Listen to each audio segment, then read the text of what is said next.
Friends, आज हम देखेंगे CSIR UGC नेट मैथमेटिक्स का सिलेबस कि हमारे पास क्या क्या आते हैं। तो हमारे पास 4 यूनिट्स आती हैं, यूनिट 1, यूनिट 2 और यूनिट 3। तो हम फर्स्ट यूनिट में क्या करते हैं, फर्स्ट यूनिट में हमारे दो आते हैं सब्जेक्ट्स, एनालिसिस और लीनियर अलजेब्रा। ठीक है, हम एनालिसिस में हमारे आते हैं ये सारे टॉपिक्स, और एनालिसिस की वेटेज रहती है 60 to 70 मार्क्स हर पेपर में।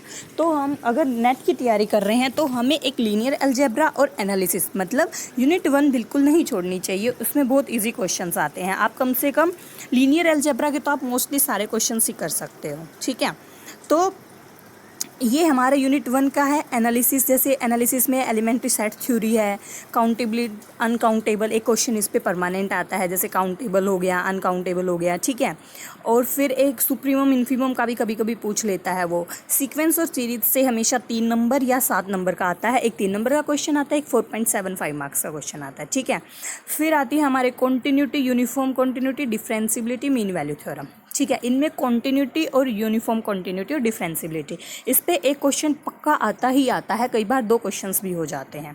और एक यूनिफॉर्म कन्वर्जेंस, इन दोनों का क्वेश्चंस तो एक पक्का ही है।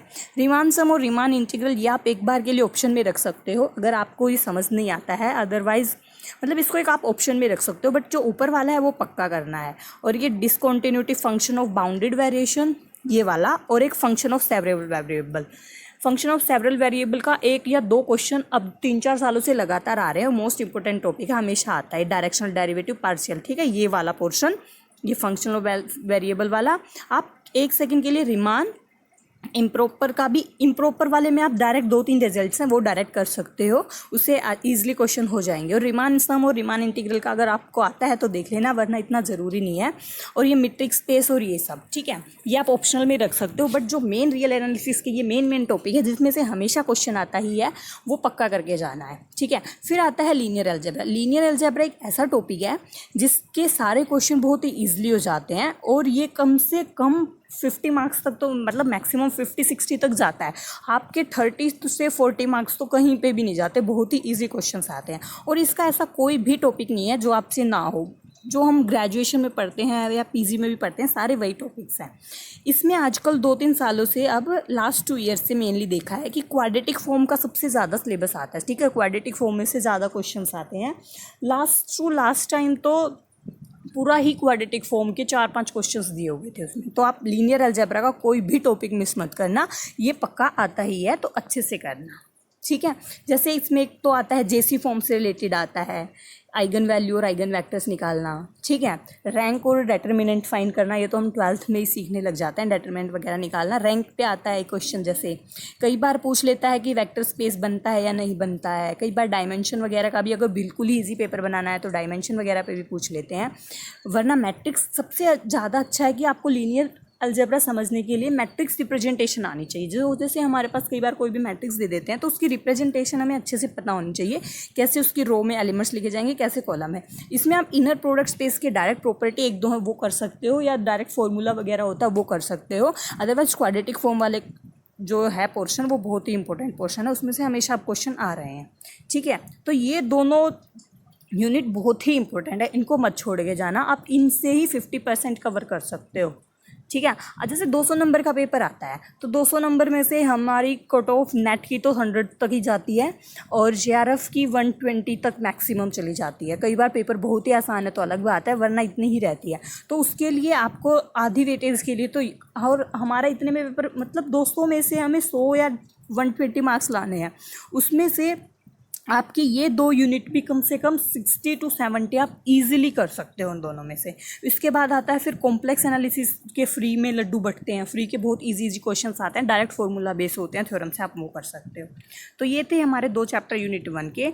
अब हम यूनिट 2 पे देखते हैं क्या क्या टॉपिक्स हैं।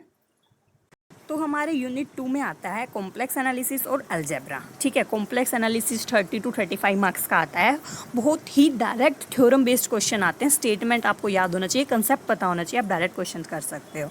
जैसे आइडेंटिटी थ्योरम पे क्वेश्चन पक्का आता है, मैक्सिमम मॉडुलस प्रिंसिपल की डेफिनेशन पे आता है। ठीक है, और CR इक्वेशंस होना चाहिए, एक रेडियस ऑफ कन्वर्जेंस का, ये 4 तो पक्का ही आते हैं, ये तो अच्छे से करने हैं। ठीक है, फिर आता है अलजेब्रा। अलजेब्रा में आप डायरेक्ट फॉर्मूला, जैसे चार पांच ग्रुप हैं वो अच्छे से कर लेना। एक तो जैसे जेड हो गया, साइक्लिक ग्रुप, अबिलियन ग्रुप, इसकी डेफिनेशन वगैरह देख लेना, जेड, जेड एन। और एक क्यूएट क्वार्टेटिन ग्रुप जिसमें 8 एलिमेंट्स होते हैं।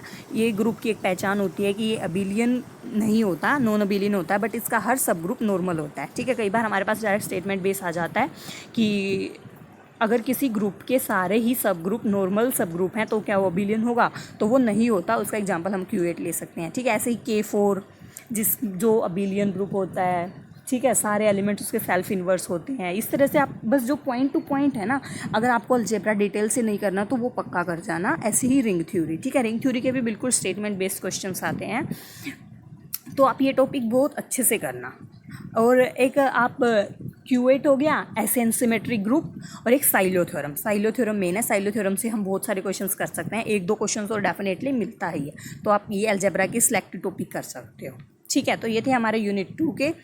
अब यूनिट 3 में आते हैं। यूनिट 3 कंप्लीट अप्लाइड पार्ट है। ठीक है, ये सारे अप्लाइड टॉपिक है। ओडी हो गया, partial differential equation, numerical analysis, CoV, linear integral equation, classical mechanics. Classical mechanics बहुत सारे बच्चे छोड़ के ही जाते हैं, उसका एक दो क्वेश्चन आते हैं, 7.75 मार्क्स का आता है, जो हमारे सिलेबस से इतना मैच नहीं होता। और आपको जितने ये और सिलेबस हैं ये अगर आप कवर कर लेते हो तो इसके लिए इतनी कोई ज़रूरत भी नहीं होती। तो आप ओडी पीडी आते हैं हमारे 25 to 30 मार्क्स। ठीक है, 30 to 35 चला जाता है, 15 मार्क्स या 20 ऐसे कुछ पार्ट्सली डिवाइड होता है ओडी और पीडी। ठीक है, इसमें भी आप वैसे क्वेश्चन अगर सोल्व करने वाले होते हैं, पीडी में तो डायरेक्ट 4-5 सोल्व, जैसे 4 पिट मेथड हो गया, और ऐसे 3-4 उसकी एप्लीकेशंस है, इस टाइप से कर सकते हो। और एक मेथड ऑफ सेपरेशन वेरिएबल का आता ही है, और लाप्लास सीट, या फिर आप सबसे ज़्यादा इंपॉर्टेंट पीडी में वो है हाइपरबोलिक इक्वेशन है, या फिर एलिप्टिक है, या पैराबोला, उस टाइप का एक क्वेश्चन पक्का आता है डेफिनेटली, हर साल ही आया है, आप प्रीवियस ईयर उठा के देख सकते हो। तो आप पीडी के वो टॉपिक पक्का ध्यान से देख लेना। उसकी थोड़ी सी कंडीशन होती है, b² - 4ac वाला, अगर वो ग्रेटर होता है तो हाइपरबोलिक हो जाता है, अगर इक्वल होता है तो पैराबोलिक हो जाता है, और लेस देन होता है तो वो एलिप्टिक हो जाता है। बस ये 2-3 प्रॉपर्टी हैं, वो कर जाना। ओडी के आप डायरेक्ट क्वेश्चंस कर सकते हो। ठीक है, जिसमें मेनली रोम्स्कियन पे ही आता है, स्टेटमेंट बेस्ड ही आते हैं वैसे इनके क्वेश्चंस। न्यूमेरिकल एनालिसिस आप कर सकते हो, अगर आपने पहले पढ़ा हुआ है तो आप न्यूमेरिकल एनालिसिस के डायरेक्ट या एक दो फॉर्मूले वगैरह हैं वो देख लेना, बिल्कुल डिटेल से जानने की ज़रूरत नहीं है। सीओवी और इंटीग्रल इक्वेशन, सीओवी में एक दो ही फॉर्मूला है, जैसे आइलर इक्वेशन होती है जो del f by del y minus del f by del x dy वाली। ठीक है, f del y by dx। अब वो एक दो फॉर्मूला है, उसको अच्छे से कर लेना, उसी पे बहुत सारे क्वेश्चन डायरेक्ट हो जाते हैं। और इंटीग्रल इक्वेशन के भी आप देख लेना, 2-3 फॉर्मूला ही होते हैं वैसे तो मेन, या फिर इंटीग्रल इक्वेशन भी सोल्व हो जाती है, इसकी कोई बात नहीं होती अगर आप करना चाहते हो अप्लाइड पोर्शन।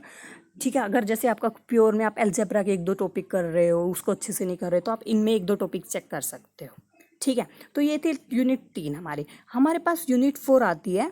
यूनिट 4 है स्टैटिक्स की, जो हम नहीं करते, मैथ्स वाले स्टूडेंट मेनली नहीं करते, बट फिर भी अगर कोई करना चाहे तो इसमें एक दो टॉपिक हैं, जैसे मार्को चेन वगैरह, एलपीपी का भी इसी में देता है, तो आप वो एक दो टॉपिक कर सकते हो। अदरवाइज अगर आप मैथ्स के इतने सारे टॉपिक करते हो तो हो जाता है। और फिर हमारे पास पार्ट ए भी तो होता है एप्टीट्यूड का।